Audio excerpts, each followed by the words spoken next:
Ito pala yung nag-viral na video, kung saan ay naglakas ng loob si ate na kumanta sa isang mall, kinanta niya ang sikat na kanta ng Aegis na Sayang na Sayang. Siguradong mapapabilib ka sa ipinakita niyang performance niya. Gaano ba kahusay si ate? Pakinggan natin. Nagkita puso ko'y anong sigla at saya.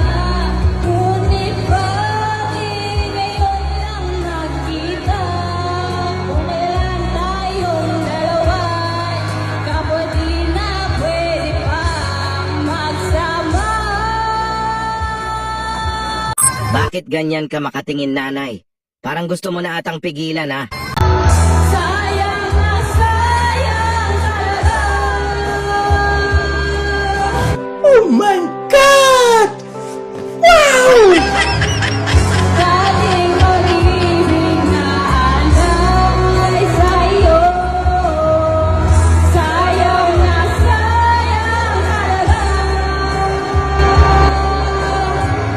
Pagmamahal na di ko makakamtan sa'yo.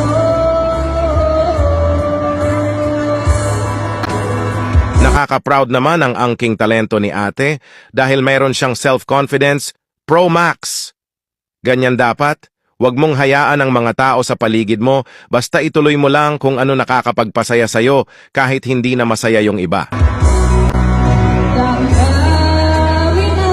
Wow! Sana all. Ikaw ang siyang sinisigaw. Ngunit sadyang di sa isa't isa. Bakit ba? Huli na nang tayo'y huling nagkita. Kung maiba sana hindi nagkawalay. Alaalang magdaan di malimutan. Ganyan ang talent. Huwag mong ikahiya ang talent na mayroon ka. Hayaan mo na ang mga nanonood na yan at least napasaya mo sila.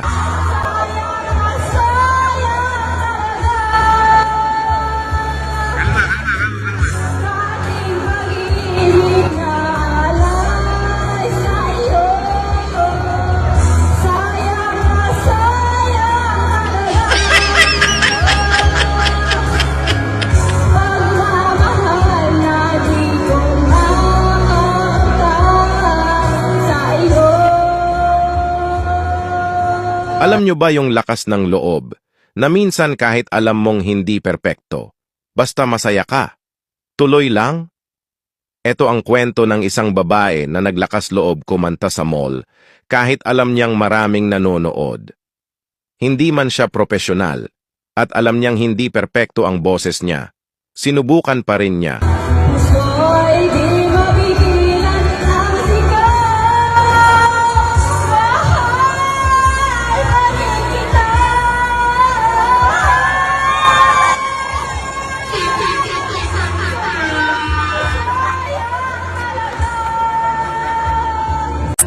Ang aral dito ay huwag nating hayaang pigilan tayo ng takot sa sasabihin ng iba. Sa bawat hakbang natin sa buhay, may mga taong tatawa, maghuhusga, at hindi makakaintindi. Pero tandaan, kung masaya ka at ginagawa mo ang bagay na nagpapaligaya sa iyo, yan ang pinakamahalaga. Walang sino man ang may karapatan na tanggalin ang kasiyahan mo sa ginagawa mo. Kaya't ipagpatuloy mo ang mga bagay na nagpapasaya sa iyo kahit pa may mga taong hindi nakakakita ng halaga nito. Magpakatatag ka, maging totoo sa sarili at magbigay saya hindi lang sa sarili mo kundi pati sa iba.